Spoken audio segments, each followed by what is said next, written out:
Welcome to the Disney Wedding Podcast. This show is brought to you by Carrie Hayward's Fairy Tale Weddings Guide, the only guidebook and bridal organizer tailored exclusively to Disney's fairy tale weddings at Walt Disney World. I'm Carrie Hayward, and each week I feature Disney wedding updates, money-saving tips, and interviews with wedding vendors and real Disney couples. I also cover honeymoons, anniversaries, and engagements at the Disney parks and resorts. Join me now as the Disney Wedding Podcast celebrates romance at Disney destinations.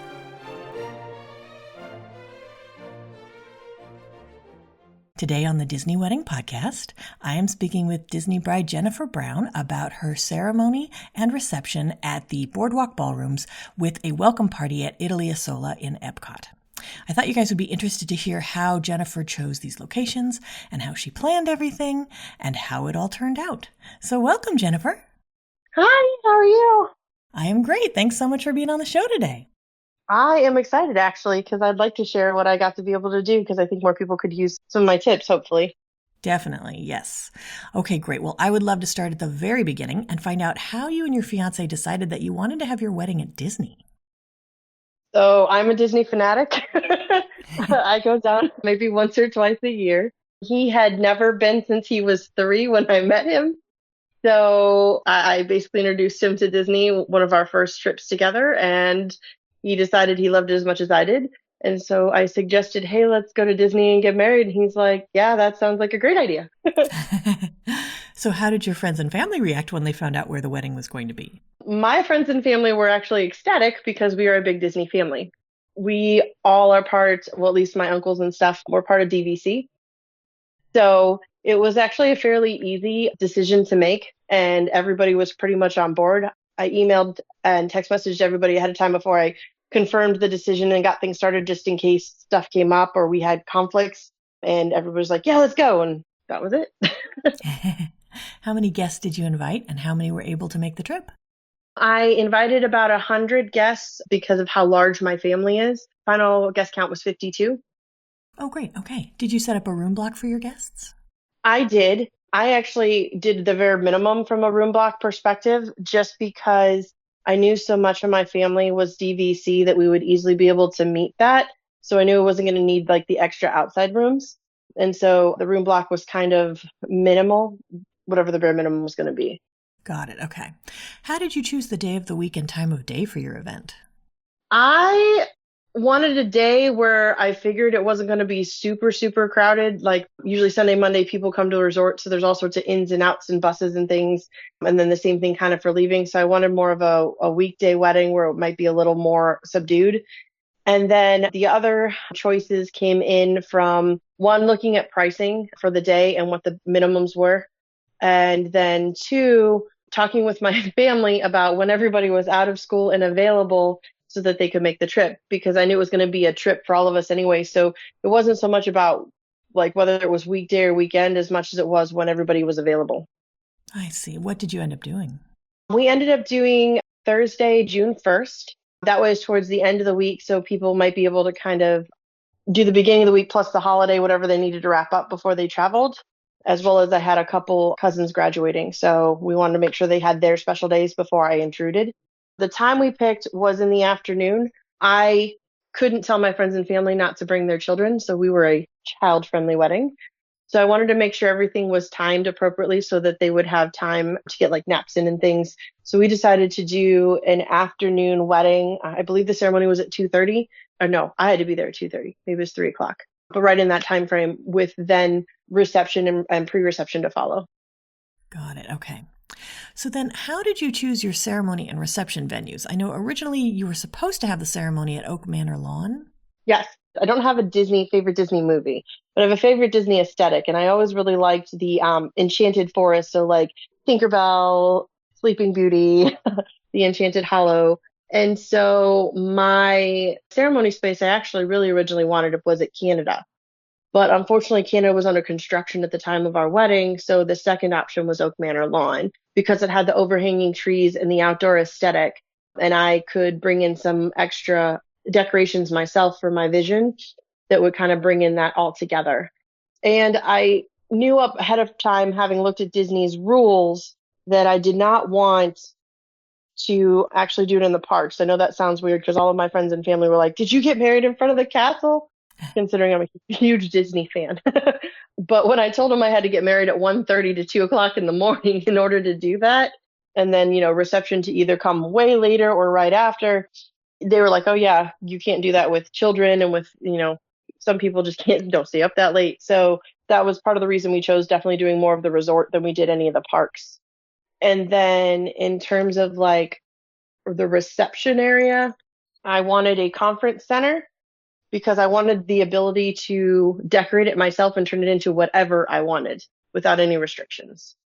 Okay, I would love to talk about this because you had a ton of floral and decor, and I would love to have you tell my listeners a bit about what the theme was, what kinds of elements you did, and then if you used outside vendors or how you achieved that look. The first thing I did was made sure, like I said, that I used the conference center because it could essentially turn it into whatever I wanted. In reading through actually your book and the different Facebook groups about how outside vendors could actually save money, as bedazzled as I kind of wanted my dream wedding to be, I felt that that was going to be the best way that I could get the aesthetic I wanted for a price that was within my budget and reason. And when I was decorating and doing on the floral, my first step was I wanted to know Disney's pricing. Disney's not very transparent with that Right. up front. So I set my budget ahead of time, and my budget, I'll be honest, my budget was probably a little more than most, but my budget was about $80,000. And I set that ahead of time as like, this is what my budget for Disney is going to be. And without knowing what the prices were, I went into my first meeting with them before I started looking at outside vendors going, here's everything I want, anything I could possibly want. Please list this on my BEO and tell me what the prices are. Because I knew we could always change it. It was just a matter of I needed to see what I was working with. So when I got my first BEO and saw the prices, I was like, let's see what outside vendors can do. And at the time, I was actually working with a outside wedding coordinator, Michelle McGowan, and using her to help me, she brought me different vendors and different people, and I would sit down and talk with them. We did some video chats and different things and did pricing, comparing them to Disney. And as I was getting better prices or found what I wanted for same value in terms of like what they were bringing in, but for less cost, I was taking things off the BEO one at a time to save money. And so that's kind of how I went about doing it. Part of my thought process to bring everything together instead of just trying to hope piecemeal everything worked is I was writing my own fairy tale. So I had printed open pages of books. So there was a beginning at my ceremony, a Once Upon a Time that I wrote as my book opening. I had the seating chart be like the middle of the book. And then the end of the book at the night as a thank you, because we decided not to do programs. My thank you to my guests was the end and good night as like the close of the chapter. So I did an outside vendor. I used Premier Limo. I wanted something to be able to get to and from Port Orleans Riverside at Oak Manor Lawn. And I had to find some way for my characters that I used to have a dressing room without paying another room and food and beverage minimum fee. Ooh, so how'd you do that? So Cameron Matthews, he owns an acting troupe. He actually used to be one of Disney's actors as one of the street people in Hollywood studios. And he has actors that when everybody got laid off with COVID, they all kind of formed their own little group and didn't necessarily go back. And so when I spoke with him about what he needed, the way we did it was, since you had to get the limo for a certain amount of time, I just rented the limo. And when they went to take their breaks or wanted to eat, they used the limo. So they got to go in, listen to music, relax in the air conditioning, eat whatever in the limo, sometimes already paying for it. And it was sitting outside. That's interesting. And so what kind of actors did you have at the reception? So I had 3 different actors. I had Cameron Matthews, who was the lead of the troupe. He played a wedding coordinator similar to Franck from Father of the Bride. I liked the idea of entertaining my guests with the wedding crashers that Disney offered. But for the price Disney wanted for almost a half hour to an hour, I was able to get these 3 actors for 5 hours. So I actually had these 2, we couldn't call them wedding crashers because we didn't want to get Disney get in trouble with Disney. But we called them extended relatives, I think, or something like that. And they were essentially supposed to be people that weren't supposed to be there and very out of place, just like the Wedding Crashers were, to interact with the guests. And so their names, I don't remember the actor and actress name, and I apologize for that, but their character names were Roman and Luna Tick. And they came dressed in, like, considering it was this whole like fairy tale woodsy theme. My husband is also a fan of the Lord of the Rings. So she came dressed like she was going to be like a princess in like a medieval Renaissance dress. And he came dressed as like a hobbit. Like, oh, we didn't get the memo. We thought we were supposed to be dressed up as fairy tale people. Was it kind of like a surprise for your guests? Did they actually think these were Wedding Crashers? It was a surprise for my guests. I specifically did not tell them because I wanted something fun and surprising for them, particularly during cocktail hour, because this is actually my second wedding. And one of the things with my first wedding that I felt was like lacking for my guests was, I know there's cocktail hour, but a lot of times everybody, you kind of stick with your group and you just kind of talk and it's just kind of like staring at each other till the reception starts. So I wanted something where they could interact and be entertained while, getting cocktails and waiting, so that hour didn't seem to kind of like, okay, when are they done with pictures? When is things going to be done? And so I wasn't there, obviously, when they walked in because we were taking pictures. But from what I understand from all my relatives, they said they walked in and at first they were confused, like, who is this person? And then they figured out that they were like supposed to be entertainment and kind of what was going on. And we're actually a super, super big hit. My aunts and uncles actually raved a lot about how they enjoyed them and their interaction with them. And the kids especially, they were great with, like, the kids were just running up to them. They were dancing with them. Like, it was so entertaining for the children. So it wasn't just like, a boring adult thing. That's awesome. Did you have any other kind of entertainment at the reception? We had DJ. Actually, this is coming from my family, who I was like the fourth wedding in 2 years. The DJ we used was extremely entertaining. They said it was the best one. My family was out on the floor the entire night. Wow, who did you use? Steve Dunlap. I went through Disney, but it was Steve Dunlap. That's great. And then do you have any menu items or cake flavors from your reception that you would recommend? So the braised short ribs that we put on the menu were an absolute hit. I don't know how many times people went back for seconds and thirds of those. They were a very big hit. My personal favorite, and I don't know how many people have been to Coral Reef Restaurant, but they used to have a mahi dish with a mango chutney on top and like a cilantro rice. So a lot of my guests raved about that one, and it was my choice and my favorite because it's one of my favorite dishes when I go to Disney, particularly when I go to the Coral Reef Restaurant that they had. So I requested to have that as one of my dishes to be kind of recreated. As for the cake flavors, when we did our cake testing, it's really a lot about what your preference is. Considering mine was in the summer and we knew it was going to be hot, and originally the ceremony was supposed to be outside, when I was trying to figure out what I wanted to do and even discussing with my mom, who was able to come down with me for like the cake tasting and menu tasting, we wanted a lot of fresh, we wanted that fresh taste from the cake, particularly fresh fruit for the summer and it being hot. And so my choices were along those lines: the strawberry Bavarian cream with like white cake. We did the lemon custard with blueberries. And Disney was actually very accommodating for my other request. I wanted the raspberry mousse, but I wanted fresh raspberries in it with the lemon cake. And they were able to accommodate that. And that wasn't something that was originally an option for the cake tasting kit. The one thing that I will tell brides, though, when they're doing their cake tasting, don't be upset by the cake tasting kit. I think a lot of them are pre-made. And one of the things that my mom and I both found with the kits is that sometimes they tended to be a little dry, or like you could tell they were a little maybe not as fresh as they could have been, which kind of worried us in terms of what the cake was actually going to taste like. But the cake actually turned out very well. It was very, very good. So I think there's just like the pre-made, trying to kind of get a large grouping sort of a thing that goes with the cake tasting kits. But when it actually comes to your day of, it's very fresh and it's very good. Yes, I'm so glad you brought this up because I've seen a ton of comments lately about how bad the cake tasting kits taste. And what people don't understand is that the actual cake you get is going to be soaked in something called simple syrup that's going to make it very moist. But the little pieces or muffins or however the cake is presented in your tasting kit when you get it are often very dry because they are not soaked in simple syrup. Yep. And that is one of the things that like I can say was a big difference. And so if anybody, like I'd noticed on the Facebook pages as well, that was a comment, and they're it's interesting because they're kind of like opposite ends of the earth, because one's kind of dry and very kind of like, I'll be honest with you, even the filling, some of them are kind of lackluster in terms of like, I think it's just a freshness. Like they weren't, what were supposed to be like whips were kind of like hard and not so like airy and fluffy. But again, I think it just has to do with like how they have to do it to preserve it for so many people that are getting it. And it was not nearly the same on wedding day. It was phenomenal on the wedding day. That's so great to hear. Now, circling back to your ceremony, so you were originally supposed to have your ceremony at Oak Manor Lawn. Can you talk a little bit about what happened with the weather call, and then what was it like being moved into a ballroom? Did you have decor for that?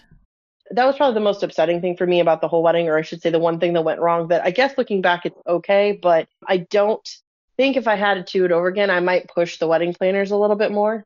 So that day there was a 50% chance of rain. And so they were watching the weather closely, is what I kept being told. Right before, I want to say we just got done with pictures, or about to go down for pictures. So it was about 1:30 in the afternoon. I received a phone call that they decided to move the wedding indoors instead of being outdoors at Oak Manor Lawn. And when I asked why, they said, well, the weather's too spotty and it's starting to sprinkle here. Well, so they moved it indoors, and what they did is they took all my outdoor decor that I had pre-planned and just moved it indoors, which in all honesty didn't translate as well, because like, for instance, the colors of the petals were like a lavender. I did a Disney swirl as my aisle runner with rose petals, and the white, lavender, and pink didn't mesh well with the carpet that was in the boardwalk because they were very similar in color with the blues and pinks. And so it didn't pop like it would have on the grass. The trees I had for like the background where we were standing were white, and against kind of the cream wall, they didn't pop. So the things that would have been much more outstanding in the ceremony kind of unfortunately got a little bit muted when we got pulled indoors. And the worst part of it is we got pulled indoors and it never rained. Not once. Oh. There was like a cloud with a sprinkle that kind of went over, and that was it. It was one of those like, hey, a pop-up cloud happened. And when I say sprinkle, it was like the sun was shining and there was sprinkles. Like that was it. Like literally anybody watching or listening to the podcast looks at my pictures. The Wilderness Lodge pictures, which were done before the ceremony, which is all my family pictures and all the pictures of the groomsmen and bridesmaids, it was raining. There was actual sprinkles in that sunshine. That was the rain. And it lasted about 15 minutes. So then for the ceremony, how did you choose your officiant? I actually reached out to Renee Silverman, who I keep seeing all over the blogs, because of her fairy godmother wand, and kept with like the fairy tale theme. Unfortunately, she was not available for my date, but she had another officiant who she recommended, and her name was Kelly Hunsberger. And so I reached out to her, and that's how I actually chose Kelly. That's awesome.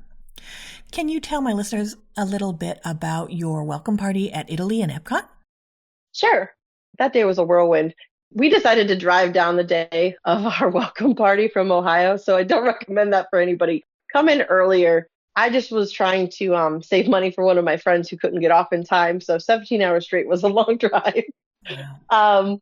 Yeah, so we got there, changed very quickly, went to our rehearsal, and then after that is when we did the welcome party, because I did kind of like welcome party / the rehearsal dinner together, just to make sure that everybody was there, because I had some people that had never been to Disney before, or some people that weren't going to stay at the parks, and I just wanted them to get a taste of what Disney was and what it meant for me and the magic that it could be.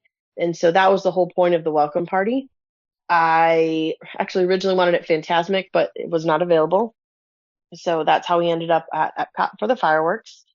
We did not actually get to go to Italy because it rained. That night it actually rained. It legitimately rained.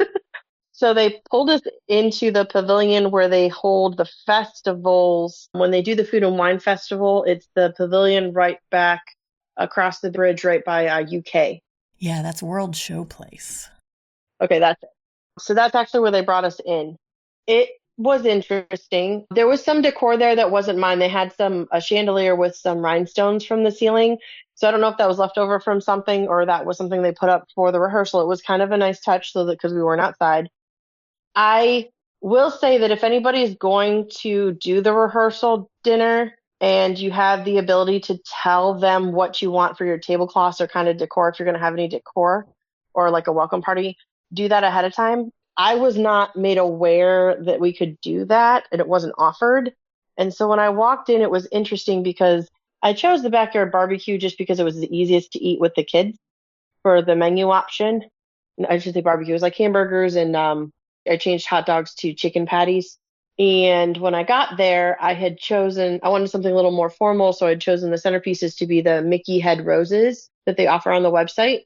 And they had like checkered picnic tablecloths that didn't really go with the whole thing. And when I asked them about it, they're like, well, nobody said what you wanted. They didn't tell me that you wanted anything. So I just picked what I thought might go because it looked like you picked the picnic option. And I'm not like angry about it or anything like that, but it was just kind of like I didn't know that you could. So if you're going to do something like that, I would talk to the planners because like weren't looking to do any of like the fancy tablecloths for that particular event. We just wanted like black, white, something simple and classic with then just the simple centerpieces. So I would just make sure that you're very specific about there's a look or something that you wanted because I had no idea that they would switch it. I just assumed when I was asked, like, you just want the basic tablecloths? And I said, yeah, sure. And then I walked into picnic tablecloths. I was like, okay.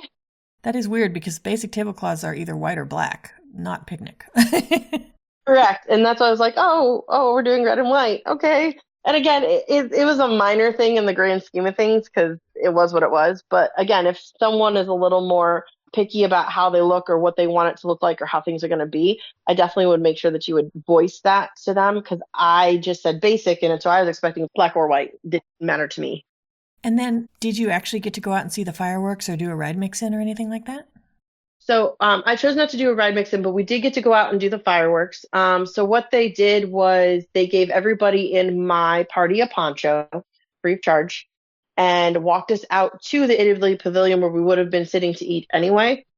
And then we watched the fireworks and then they walked us back out to our like where we met before everybody entered the park. Got it. Okay. So can you give my listeners a timeline of how the wedding day ran? Sure. So everybody pretty much woke up at about 8 a.m. for like hair and makeup. I had my dress steamed that morning, and that was done by Carol Allen, who were great.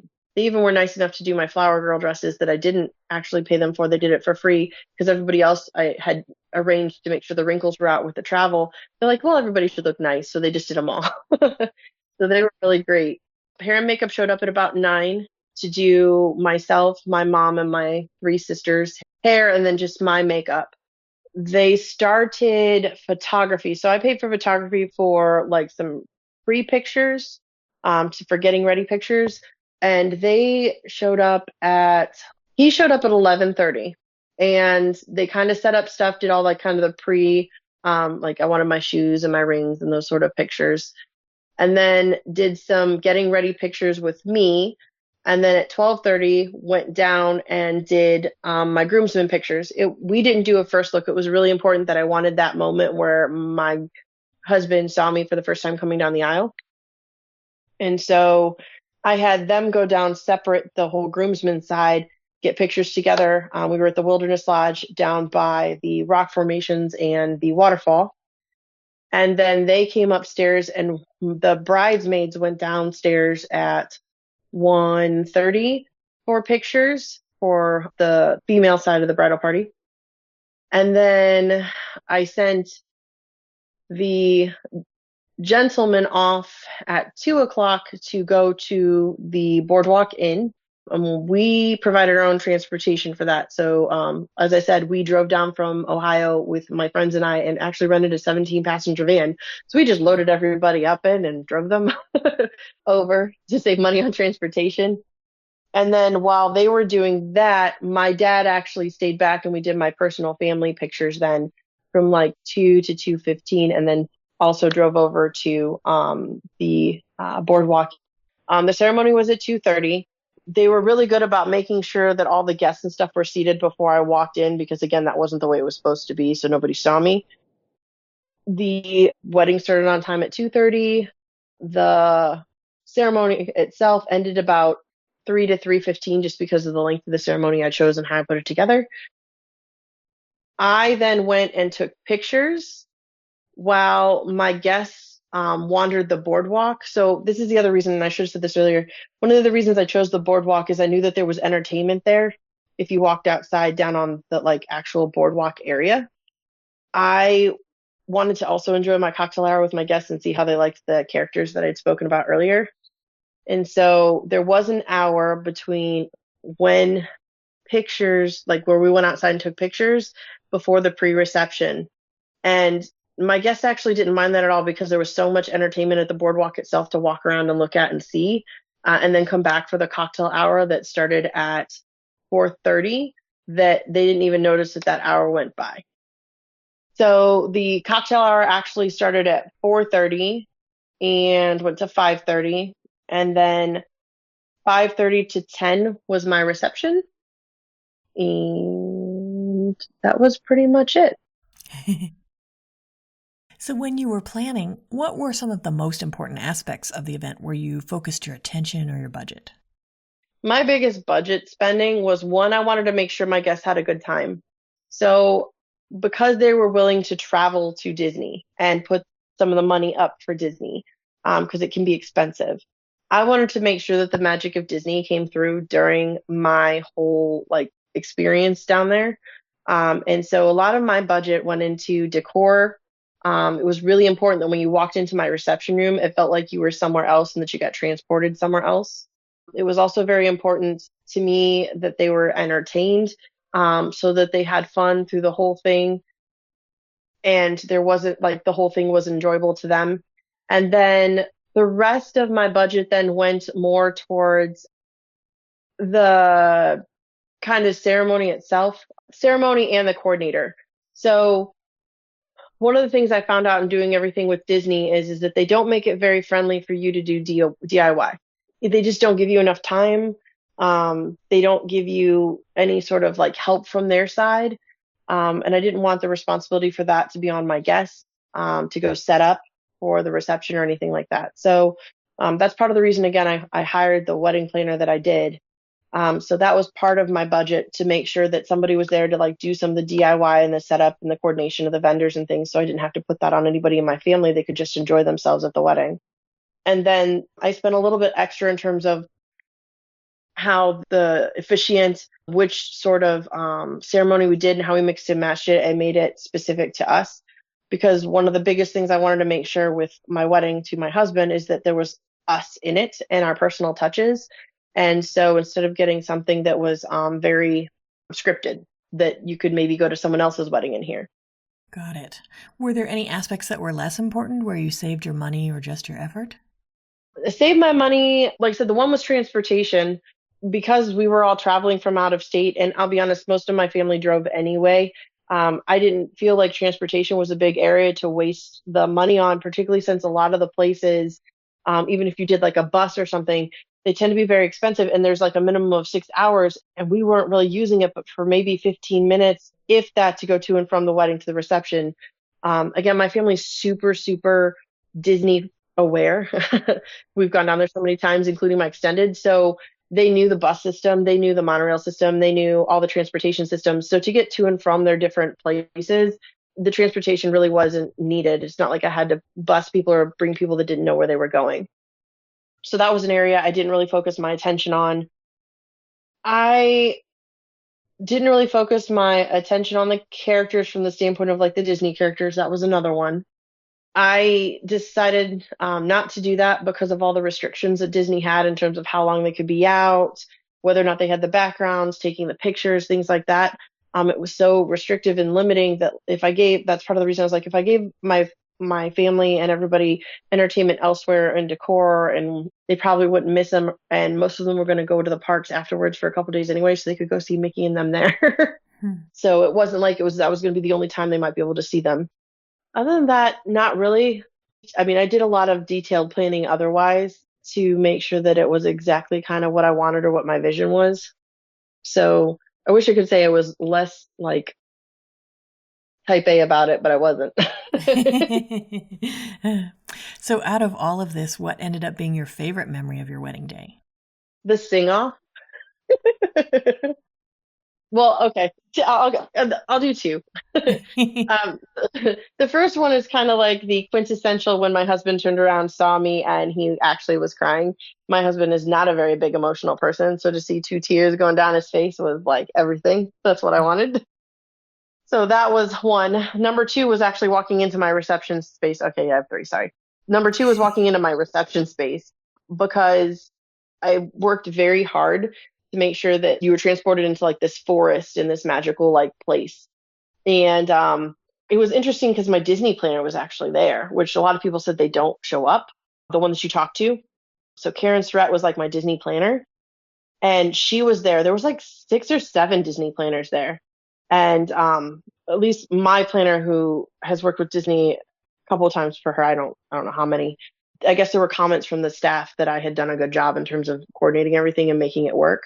So I was kind of really proud of that, that I was able to kind of pull it off and do a lot of it on my own, but with a mixture of Disney so that there was a nice coordination and kind of collaboration. I didn't want Disney to get mad at me because I used so many outside vendors. So it's like, what do you need us for? But at the same time, the markups that Disney had for what I really wanted for my wedding were quite substantial and cut into my budget so badly that like I would like what I wanted. And again, part of the reason I chose the ballroom was so that I was able to do and get those things, be able to bring in the outside vendors. So it was a bit of a balance so that Disney didn't end up getting upset by what I pulled in. So I had enough of them and enough of the outside vendors that it was a balance. Got it. Now, you mentioned the weather. Did anything else go wrong or just not turn out like you expected? Really, truly, the only thing was the weather. I mean, I could probably pick apart little things that didn't happen because I'm sure most brides can. But in all honesty, looking back, they were so small that they really didn't matter. And I don't even care that much about them right now. That's great. Yeah, the biggest thing was the weather. And a lot of it too, the reason the weather was such a big deal was I really, really, really wanted my pictures at Port Orleans Riverside, like the outdoor with my husband and I, the after pictures that we ended up getting at the boardwalk. That was the reason that's the second reason that was such a kind of a letdown for me. But yeah, no, everything else was good.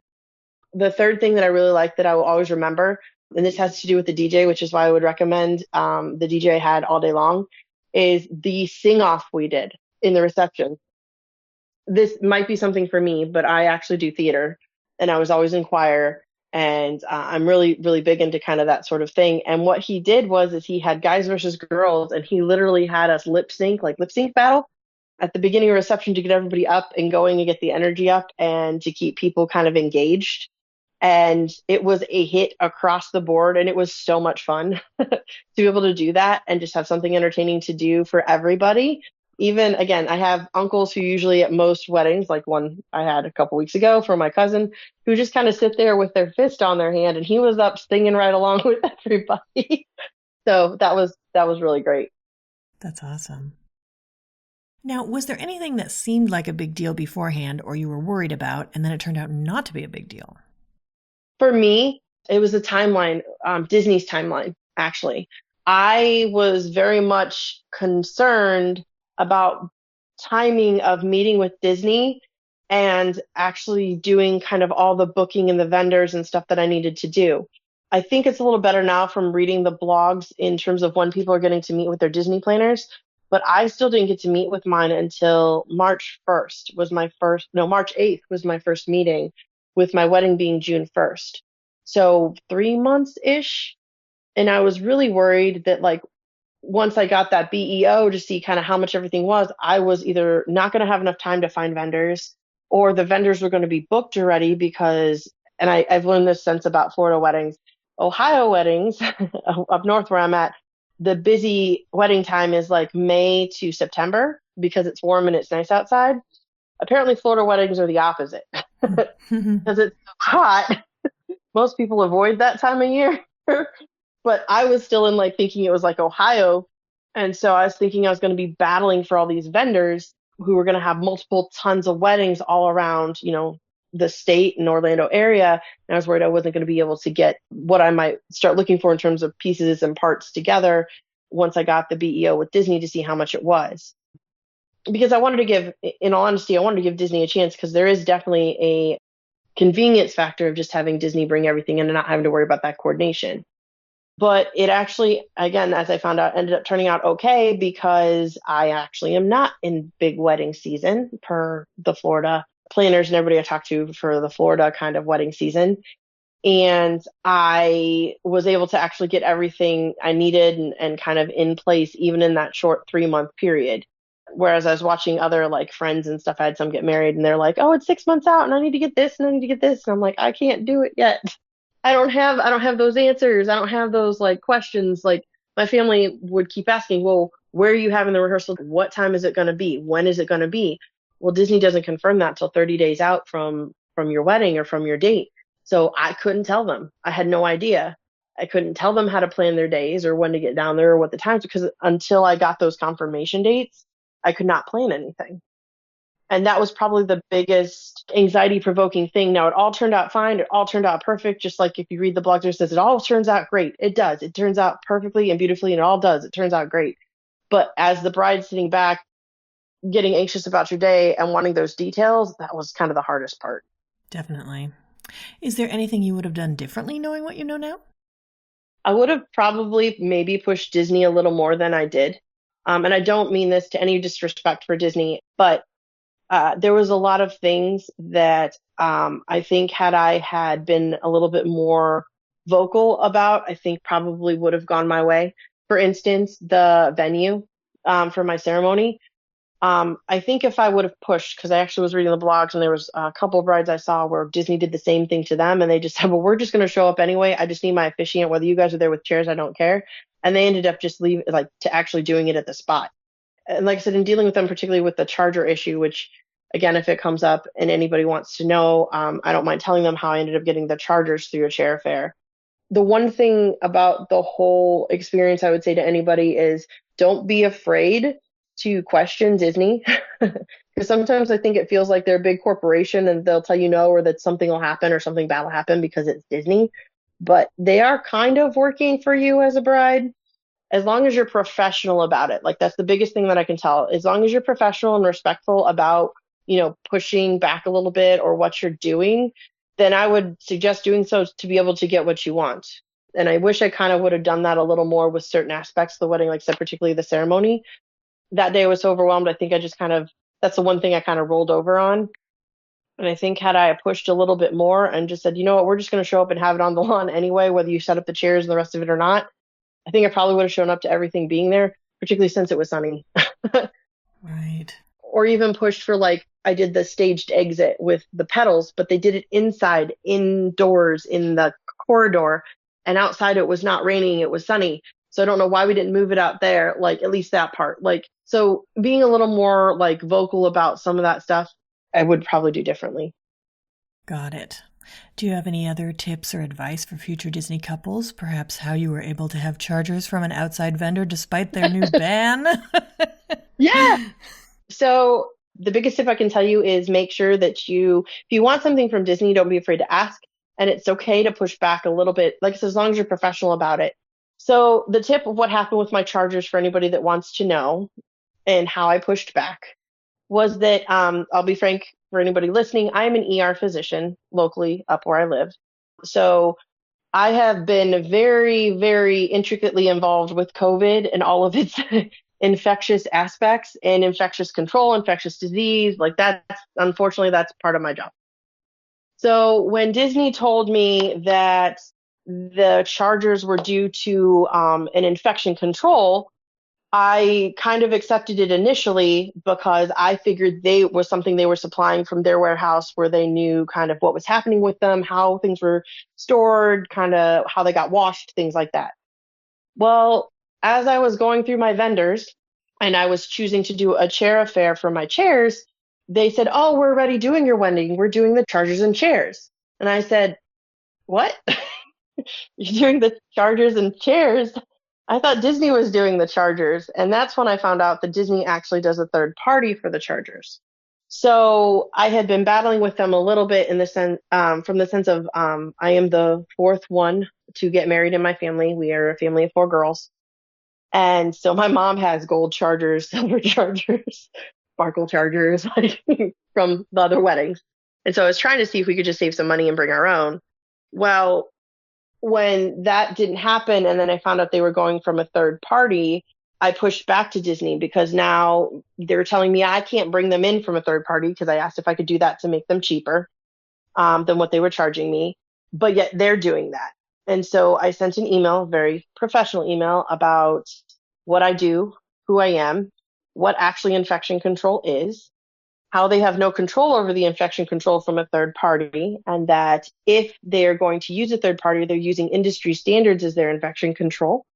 And if they're allowing industry standards to be their infection control, then they should allow anybody who they trust within the industry to bring in chargers, because they all should be using industry standards without, Disney checking on them.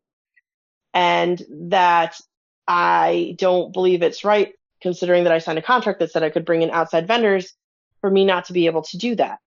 And the response I got was, initially, because it was through the floral department, hang on, let me send this to higher ups. And so I said, okay.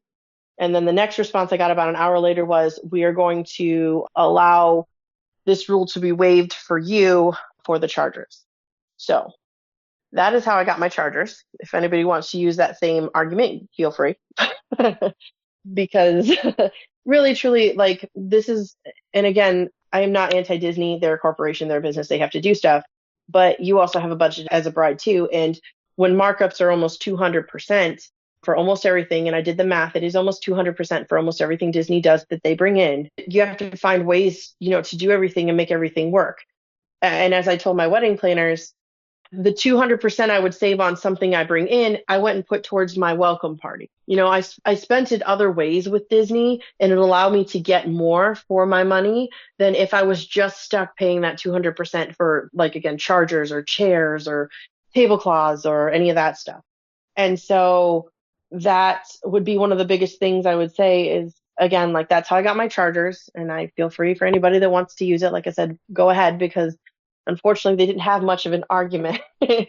Because what are they going to say? Oh no, we bring them in. Because I got a little more detail. They even said, so do you bring them in, autoclave them, wrap them in plastic, and put them on the tables with N95s and gloves on? Because that's about the only way you know exactly what the infection control is for those chargers, bringing them in from an outside party that day. And I knew the answer was going to be no, but I was pushing the rule to basically show that it really was ridiculous that they're going to bring them in from a chair fair, and I can't go to a chair fair and rent them. Same vendor. Right. And it's not like anybody even eats off them. Like, that you eat off actual plates on top of the chargers. They take the chargers away before anybody's plate shows up. Correct. And that was my other argument, was like, well, and we even offered that. I said, even if I bring in my families, like, first off, I will sign anything that says I have full responsibility if any of them get sick because of the chargers I bring in, because it's my family. And two, I was like, we'll take them away. So when someone goes up to get their buffet, we'll clear the table. My wedding planner was fully prepared to clear the table of the chargers as people would come to sit down and eat. Yeah, that was a no-go. So I look at it as, I didn't win the war, but I won a small skirmish.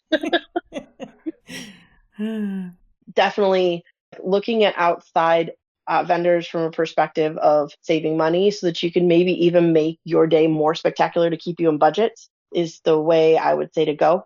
The other things I'll warn you about, pitfalls that I went through that had I known, I would have started earlier. Dancing on a cloud. For that machine, it's like $5,000 for 2 5-minute squirts of cloud machine. We found it cheaper at an outside vendor at $600. We did not use them because I found out too late. You have to apply through Reedy Creek for a fire dispensation and some other sort of like permit. And it takes about 3 months for Reedy Creek to do that. So if you are a bride that's going to want that and want to find an outside vendor that's cheaper, do that ahead of time. Get that started and rolling, because you're going to need at least the 3 months to do that, as we found out. So I was not able to get that because I wasn't willing to spend $5,000 on that. But I would spend, maybe $600 on that. But then the permit fell through because we just didn't have enough time. Well, Jennifer, I think you've offered a lot of great tips and advice for anyone who's interested in getting married at Walt Disney World, especially if they want to have outside vendors at one of the ballrooms. And I appreciate your taking the time. No problem. This was great. It's awesome. And I hope this helps someone else who's planning and you'll see my name like on the Facebook website. So if anybody has a question, I don't care, just message me. I'll try to do whatever I can to help them out, because I had a magical day with everything, and I'm hoping to be able to let someone else have that same thing who's kind of floundering and just doesn't know where to start. That's our show for today. I'm your host, Carrie Hayward, inviting you to join me again next week for another episode of the Disney Wedding Podcast. Past shows and tons of photos for each episode are available on my website, DisneyWeddingPodcast.com, or listen in your favorite podcast app. And for instant answers to all your Walt Disney World wedding questions, check out Carrie Hayward's Fairy Tale Weddings Guide, available as an interactive ebook with continual free updates at fairytaleweddingsguide.com.